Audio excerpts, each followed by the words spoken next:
সরকারি দল বিরোধী দল মিলেই গণতন্ত্রকে যেমনি প্রাতিষ্ঠানিক রূপ দিতে চাই, তেমনি জুলাই সনদকে অক্ষরে অক্ষরে বাস্তবায়ন করতে চাই।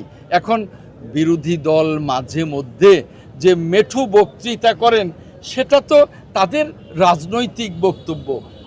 আমরা কিন্তু সংসদে সেভাবেই কথা বলি এবং সংসদকে কার্যকর করবার জন্যে এবং জুলাই সনদ বাস্তবায়ন করবার জন্যে আমরা অঙ্গীকারাবদ্ধ। যে এই জুলাই চেতনা হবে, এই আবু সাইদ, এই ওয়াসিম আকরাম সহ 1400 আমাদের যোদ্ধাদের শাহাদাত বরণের চেতনা হবে আগামী দিনে গণতন্ত্রকে সুসংহত করা। RICL TMX, যুগের পর যুগ স্থাপনা থাকে মজবুত, দেশটাকে সমৃদ্ধির পথে এগিয়ে নিয়ে যাওয়া।